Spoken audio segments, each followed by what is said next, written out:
Welcome, friends. Today, we are doing another fragrance review.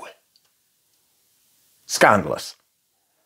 And it is scandalous, friends. It is absolutely scandalous because today I am reviewing another perfume that I have sold.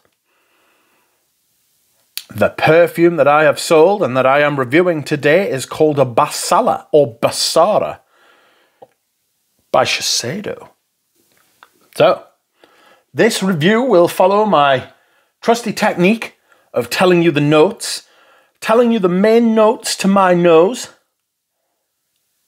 and then just discussing the fragrance until I have discussed it enough. You know? So, let us look at the motherfucking notes. We have bergamot, neroli, artemisia, rosemary, basil, green notes, fruity notes, sage, clary sage, and lavender at the top. In the middle we have jasmine, fir, cinnamon, rose, caraway, and carnation. In the base there is musk, patchouli, amber, oak moss, cedar, leather, and labdanum. Okay. The main notes I get are lavender, with an asterisk, clary sage, cinnamon, rose, leather. And a bit of like oak moss as well. So, Basala or Basara was released in 1993 and the perfumer was someone called Dominique Presas. I have no idea who that is. I have never heard the name before. I dare say I will never hear it again after this review. But this fragrance is quite... It has become... It's one of those fragrances that nobody cared for until it was gone, very gone. And then it reminded them of the 90s, and I'm foreshadowing there. It reminded them of the 90s and the best time of their lives, and now they're older and they've got a bit extra money. People are searching out bottles, and then other people have figured that out, and so they're charging extra when they've got bottles of it. And there's a bottle on eBay that's the best part of £800, and if you pay that, you're a fucking absolute pervert. Don't do that. That is properly weird, right? Sold mine for 125. Just don't be like that, for God's sake. Be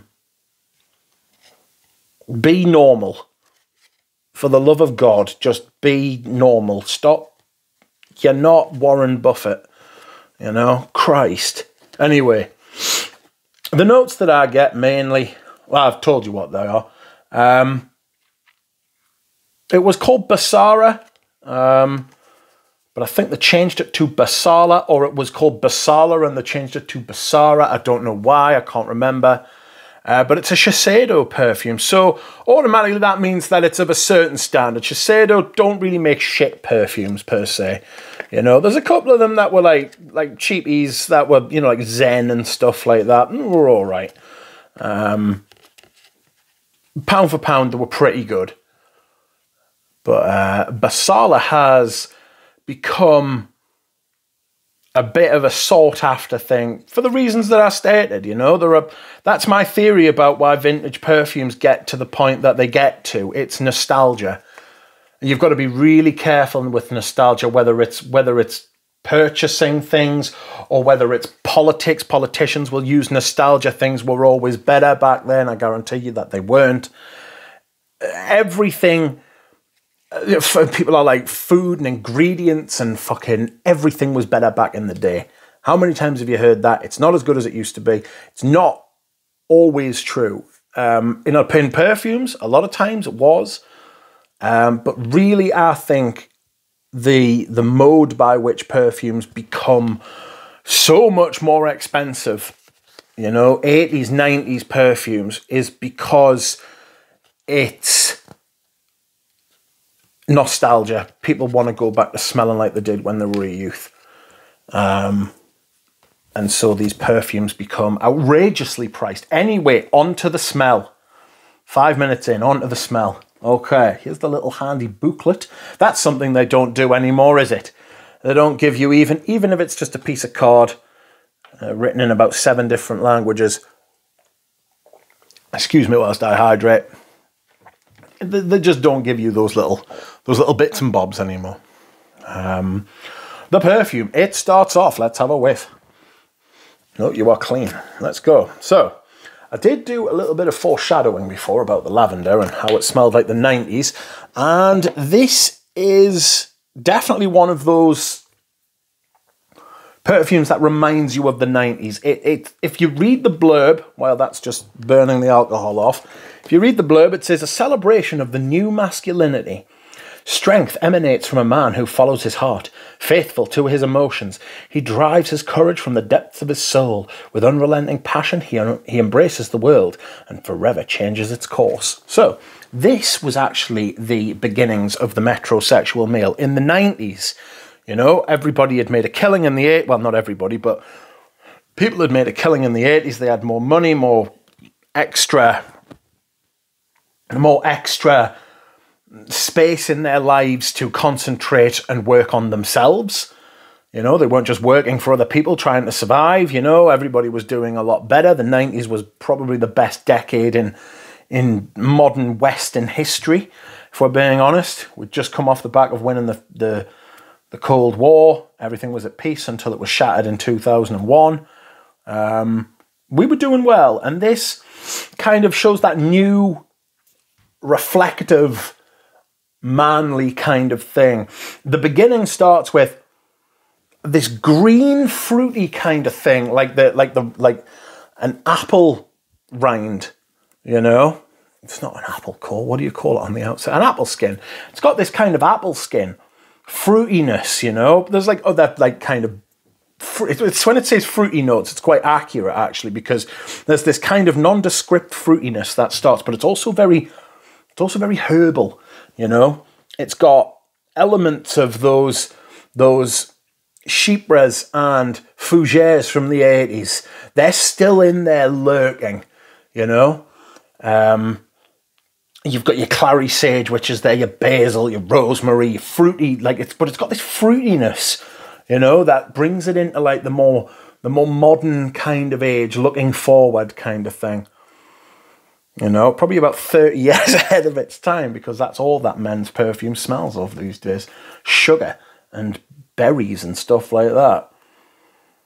But the lavender appears and it stays, frankly. I get the lavender all the way through this. It's very interesting.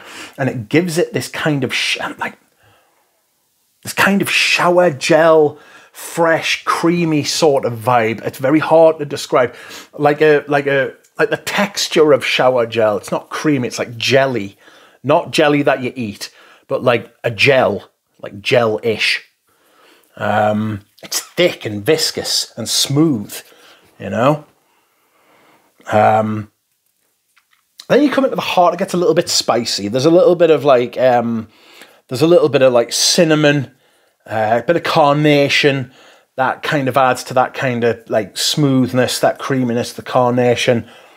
It's very clever, it's very interesting. There's a little bit of spiciness, something, I don't want to say funky, but like a little bit, just a little bit spicy, just a little bit, you know. It kind of gets me on the tongue, this, for some reason, you know. You ever smell perfume and your tongue starts to feel a little bit tangy? It's a little bit like that. It's quite potent. Very much the 1990s, and that sweetness remains. I don't know if it's the rose that's driving that now, or whether it's still the fruitiness that's there. It's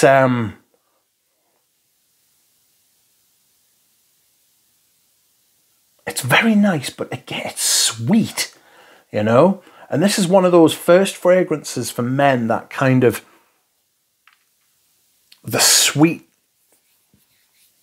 like, you know, like Yo Pomme, you know, that was like a big, massive, again, Pierre Bourdon, like, foreshadowing decades, you know, but it's got this, this isn't like, ethyl maltol. This is berry and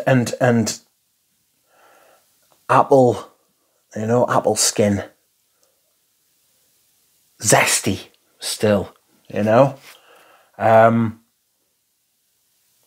The sweetness does kind of fade back a lot, and it becomes a lot more of a lavender, clary sage, cinnamon, carnation. It becomes a lot more familiar until you hit the dry down, when you kind of realize that this has still got one foot in the past, and that it takes you back into that late 80s, mid to late 80s, leather, oak moss, patchouli, labdanum melange. Sorry, silly word, but like this kind of mass. It's beautiful. It's brilliant. It's like a bouquet of flowers. You know, it's made up of like lots of different parts, but it looks more than the sum of its parts when it's all together. You know, it's very well constructed. It's very well made. The performance is really good. Last all day for you, but this is a very vintage and very discontinued fragrances, and if you are looking at buying this for the thick end of £1,000, as I said, you're absolutely mental. Don't do that. All in all, I really like this fragrance, but again, I never wear it, and that's now one of my main criteria for keeping a hold of a perfume, and I never think about wearing it. It's a little bit sweet for me, but it does have that slightly vintage feel. But it's time to let it go and go to a good home where someone will appreciate and love it. And that is it, my friends. Thank you very much for watching my review of Shiseido's Basala, and I will see you all again soon.